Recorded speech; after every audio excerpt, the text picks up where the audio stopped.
Assalamualaikum warahmatullahi wabarakatuh. Sahabat tutur kolbu yang dirahmati oleh Allah, Rasulullah Shallallahu Alaihi Wasallam wafat pada usia 63 tahun. Beliau wafat setelah melaksanakan haji wada bersama keluarga dan para sahabat beliau. Tepatnya hari Senin, tanggal 29 Syafar, tahun 11 Hijriah, sepulangnya Nabi Muhammad Shallallahu Alaihi Wasallam dari Baqi. Dalam perjalanan, beliau mengeluhkan sakit di kepala dan suhu tubuhnya meningkat. Nabi Muhammad Shallallahu Alaihi Wasallam merasakan sakit selama beberapa hari. Pekan terakhir masa sakit beliau memutuskan untuk pindah ke rumah istri kesayangannya, yaitu Sayyidah Aisyah radhiyallahu anha. Pada hari Kamis, tepat hari keempat sebelum kepergiannya, sakit yang diderita oleh Nabi Muhammad Shallallahu Alaihi Wasallam tidak kunjung membaik. Di tengah sakitnya, Nabi Muhammad Shallallahu Alaihi Wasallam tetap mengimami sholat 5 waktu. Namun menjelang sholat Isya, kondisi Nabi Muhammad Shallallahu Alaihi Wasallam semakin bertambah parah, sehingga beliau tidak sanggup lagi untuk pergi ke masjid, dan beliau meminta Sayyidina Abu Bakar untuk menggantikannya sebagai imam. Saat menjelang kewafatan, Rasulullah Shallallahu Alaihi Wasallam berada di pangkuan Sayyidah Aisyah. Selain beliau ditemani oleh keluarga dan para sahabat, beliau juga ditemani oleh malaikat Jibril. Kemudian malaikat Jibril berkata, "Ya Rasulullah, di depan ada malaikat Israel ingin masuk." Rasulullah menjawab, "Boleh masuk, silahkan." Kemudian malaikat Israel mengucapkan salam, dan setelah mengucapkan salam, malaikat Israel menawarkan, "Ya Rasulullah, aku disuruh oleh Allah untuk mencabut nyawamu atau membiarkan engkau. Aku disuruh oleh Allah untuk memberikan pilihan kepadamu, al-baqa fid dunya, tetap di dunia, atau ar-rafiqul a'la, dengan Allah." Nabi Muhammad Shallallahu Alaihi Wasallam menjawab, "Ar-rafiqul a'la, dengan Allah." Kemudian setelah itu Nabi Muhammad Shallallahu Alaihi Wasallam berdoa agar umatnya selamat. Setelah ada jaminan umatnya selamat, Rasulullah berkata, "Malaikat Israel, sudahlah, cabut nyawaku, kalau memang sudah waktuku." Maka mulailah Nabi Muhammad Shallallahu Alaihi Wasallam dicabut nyawa beliau oleh malaikat Israel. Dan di saat nyawa Nabi Muhammad Shallallahu Alaihi Wasallam dicabut, Nabi Muhammad Shallallahu Alaihi Wasallam mengatakan, "Apa ini wahai Israel?" Malaikat Israel kemudian menjawab, "Ya Rasulullah, itu adalah sakaratul maut. Itu adalah sakitnya di dalam kematian." Kemudian Nabi Muhammad Shallallahu Alaihi Wasallam mengangkat tangannya sambil berucap, "La ilaha illallah, innalil mauti la syakarat." Tidak ada Tuhan selain Allah. Sungguh di dalam kematian ada sakitnya sakit kematian, yaitu sakaratil maut. Kemudian Nabi Muhammad Shallallahu Alaihi Wasallam memohon, "Ya Allah, ringankanlah sakaratul mautku ini ya Allah." Dijawab oleh malaikat Israel, "Ya Rasulullah, itu sudah aku ringankan 70 kali." Nabi Muhammad Shallallahu Alaihi Wasallam menoleh ke arah malaikat Israel. Kemudian beliau berkata, "Apa malaikat Israel? Sudah kau ringankan 70 kali keringanan?" "Iya ya Rasulullah, sungguh aku tidak pernah mencabut seorang hamba lebih lembut dari cara mencabut nyawamu. Ini sudah aku ringankan 70 kali." Setelah itu, justru Nabi Muhammad Shallallahu Alaihi Wasallam menangis. Kemudian beliau berkata, "Israel, 70 kali rasanya masih sakit." "Iya ya Rasulullah, memang itulah sakaratul maut."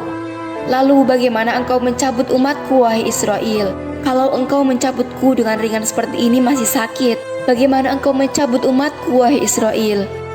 Dijawab oleh malaikat Israel, "Umatmu manusia biasa ya Rasulullah, maka aku cabut begitu saja." Nabi Muhammad menangis. Tiba-tiba Nabi Muhammad mengangkat tangan dan memohon kepada Allah, "Allah, Allah, Allah, innalil mauti la syakarat, la ilaha illallah, innalil mauti la syakarat." Tidak ada Tuhan selain Allah. Sungguh di dalam kematian ada sakaratul maut. Ya Allah, ringankanlah dari umatku sakaratul maut dan bebankanlah kepadaku. Sahabat, Itu adalah doa cinta Rasulullah kepada umatnya, bahasa cinta yang tidak bisa diterjemahkan oleh akal. Rasulullah Shallallahu Alaihi Wasallam membayangkan betapa sakitnya sakaratul maut yang dialami oleh umatnya. Maka Rasulullah mengatakan, "Ya Allah, ringankanlah sakaratul maut dari umatku, bebankanlah kepadaku saja ya Allah." Permintaan Nabi Muhammad Shallallahu Alaihi Wasallam tidak ditolak oleh Allah dan dikabulkan oleh Allah.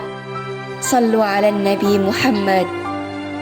Dan benar, sakaratul maut kita ditahan oleh Rasulullah, ditanggung oleh Rasulullah, sehingga digambarkan oleh Imam Bukhari di saat Nabi Muhammad Shallallahu Alaihi Wasallam dicabut nyawa beliau, yang pada saat itu Rasulullah berada di pangkuan Sayyidah Aisyah.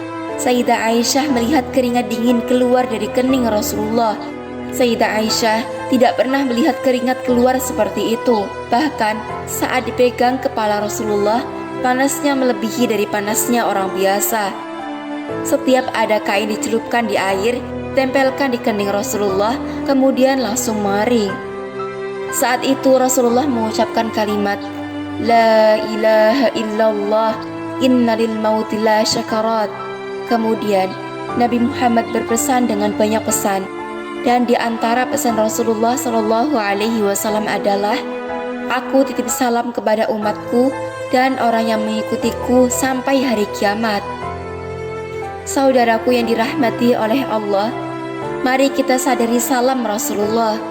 Sebelum wafat, beliau menitipkan salam kepada kita umatnya. Mari kita ucapkan salam kepada Rasulullah, karena Rasulullah sudah mengucapkan salam terlebih dahulu kepada kita. Mari sejenak kita memberikan salam kepada Rasulullah. Hadirkan Rasulullah dalam mata dan hati kita. Mari kita bersama-sama mengucapkan salam. Assalamu alayka ya Rasulullah. Assalamu alayka ya Habiballah. Assalamu alayka ya Nabiyallah. Rasulullah telah terlebih dahulu mengucapkan salam kepada kita. Dan di saat itu Rasulullah mengeluarkan keringat dingin. Maka diusap oleh Sayyidah Aisyah dan berkata Sayyidah Aisyah, "Keringat Rasulullah mengucur deras hingga aku usap, dan aku usap dengan tangannya Rasulullah." Sayyidah Aisyah memegang tangan Rasulullah, dan tangan Rasulullah sendiri yang digunakan untuk mengusap keringat Rasulullah. Sahabat Rasulullah bertanya, "Aisyah, kenapa harus dengan tangan Rasulullah, tidak dengan tanganmu?"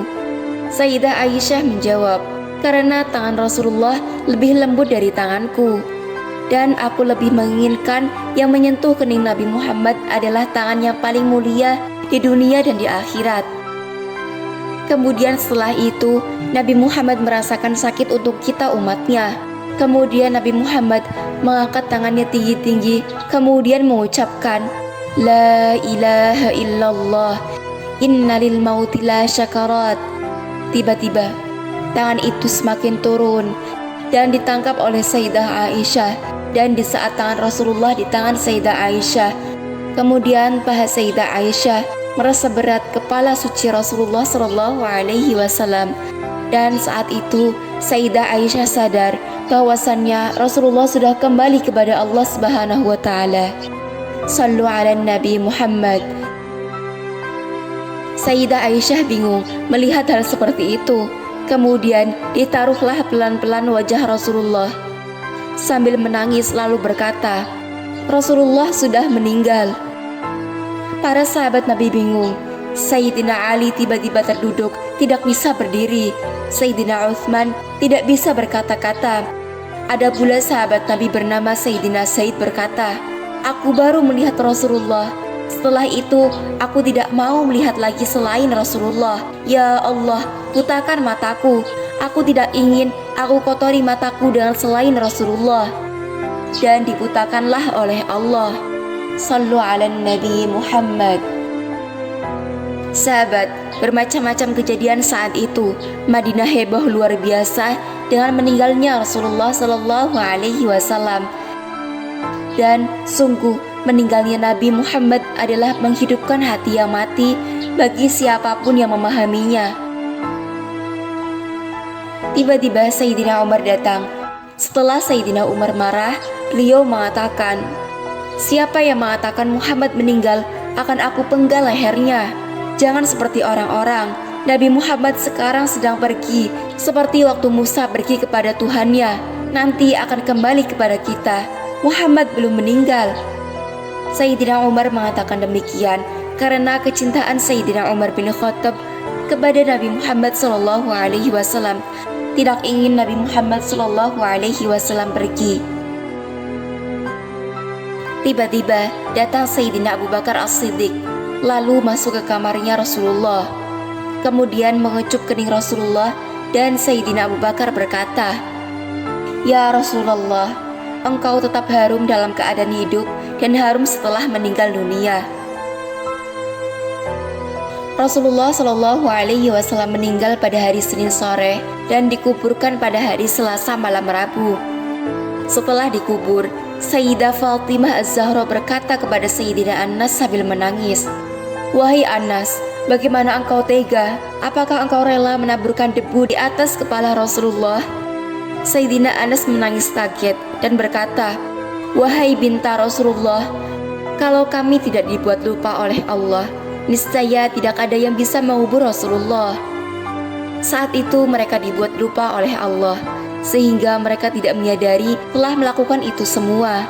Kalau mereka sadar, mereka tidak akan bisa mengubur Rasulullah Shallallahu Alaihi Wasallam. Sahabat tutur qalbu yang dirahmati oleh Allah, kita hendaknya meminta kepada Allah agar hati kita selalu dicintakan kepada Nabi Muhammad Shallallahu Alaihi Wasallam, dan semoga ketika kita akan meninggal dunia, ketika nyawa kita sedang dicabut, Rasulullah Shallallahu Alaihi Wasallam lah yang akan mendampingi kita saat sakaratul maut. Amin amin ya rabbal alamin.